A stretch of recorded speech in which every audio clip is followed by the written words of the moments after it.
السلام علیکم، میرا نام زینب عفیفہ ہے اور آپ دیکھ رہے ہیں اسلامک ماڈل اسٹوری۔ آج ہم نوح علیہ السلام کا واقعہ سنیں گے۔ نوح علیہ السلام اللہ کے ایسے پیغمبر تھے جو تقریباً 950 سال زندہ رہے، اللہ کی طرف لوگوں کو دعوت دی۔ اگر آپ کو اسلامی واقعہ پسند ہے تو میرے چینل کو سبسکرائب کریں۔ چلیے شروع کرتے ہیں۔ آدم علیہ السلام کی وفات کے بعد تقریباً 1000 سال بعد نوح علیہ السلام تشریف لائے۔ آدم علیہ السلام کے بعد کی نسلیں بہت نیک تھیں، پر تقریباً 1000 سال بعد شیطان نے ان لوگ کو بہکایا کہ کچھ نیک اور بزرگ لوگ کو یاد رکھنے کے لیے ان کے بت بنا لو۔ لوگوں نے کچھ بزرگوں کو عزت دینے کے لیے ان کے بت بنا لیے۔ اس وقت تو بتوں کی پوجا نہیں ہوئی، پر کچھ نسلوں کے بعد لوگوں نے ان کی پوجا کرنے لگے۔ کفر اور شرک عام ہو گیا اور ایک اللہ کی عبادت بند ہو گئی۔ تب اللہ نے دنیا میں نوح علیہ السلام کو بھیجا۔ اس وقت انسانوں کی عمر زیادہ ہوتی تھی۔ نوح علیہ السلام نے لوگوں کو اللہ کی طرف دعوت دی۔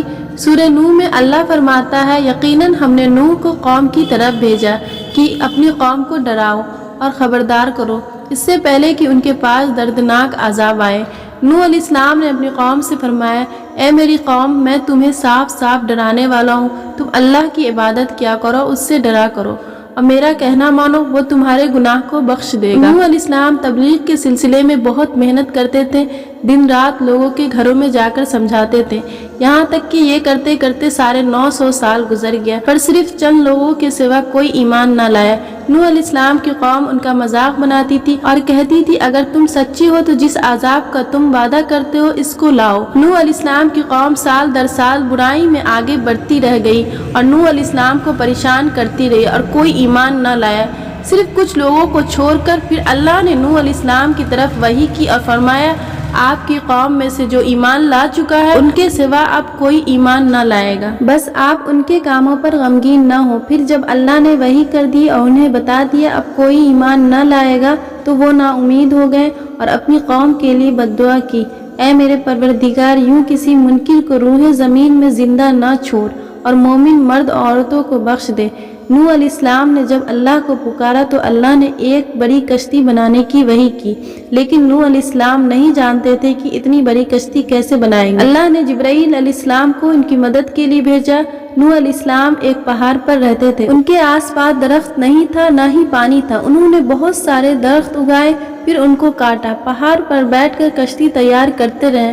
لوگ جب نوح علیہ السلام کو کشتی بناتے ہوئے دیکھتے تو ان کا بہت مذاق بناتے اور کہتے، یہ کیسا مجنون ہے جو پہاڑ پر کشتی بنا رہا ہے۔ دھیرے دھیرے بہت محنت کے بعد ایک بہت بڑی کشتی تیار ہوئی۔ ایک جگہ آتا ہے کہ نوح علیہ السلام کی یہ کشتی 100 سال میں تیار کی۔ اس کشتی کی لمبائی 300 گز، اونچائی 30 گز اور چوڑائی 50 گز تھی۔ ایک اندازہ کے مطابق اس کشتی کی لمبائی 1 کلومیٹر سے زیادہ تھی اور گہرائی 30 ہاتھ تھی۔ یہ کشتی عام کشتی کی طرح اوپر سے کھلی ہوئی نہیں تھی، بلکہ اس کو جیسے نیچے سے بند کیا گیا تھا ویسے ہی اوپر سے بھی بند کیا گیا تھا، تاکہ اوپر سے جو بارش برسے انہیں نقصان نہ دے۔ اس کشتی کے 3 فلورز تھے اور ہر فلور پر ایک دروازہ تھا۔ اللہ نے نوح علیہ السلام کو حکم دیا کہ مومنوں کو اور اپنے گھر والوں کو اور زمین پر بسنے والے تمام جانور کا جوڑا جوڑا اس کشتی میں سوار کر لو۔ پھر اللہ نے آسمان اور زمین میں سے پانی کھول دیا۔ اس سیلاب نے دنیا میں رہنے والے انسان اور جانور سب کو غرق کر دیا۔ طوفان کا پانی پہاڑوں سے بھی اوپر ہو گیا اور صرف نوح علیہ السلام کی کشتی اس طوفان میں باقی رہ گئی۔ صرف وہی لوگ اور جانور بچے تھے جو کشتی پر سوار تھے۔ اتنے بڑے نبی ہونے کے باوجود نوح علیہ السلام کا بیٹا کشتی پر نہ آیا۔ نوح علیہ السلام نے اسے پکارا، میرے بیٹے اس کشتی میں آ جا اور کافروں کے ساتھی نہ بن، لیکن اس نے کہا، میں کسی پہاڑ کی چوٹی پر پناہ لوں گا جو مجھے اس پانی سے بچائے گی۔ نوح علیہ السلام نے فرمایا، آج اللہ کے حکم سے کچھ بچنے والا نہیں ہے مگر وہ جس پر اللہ رحم کرے۔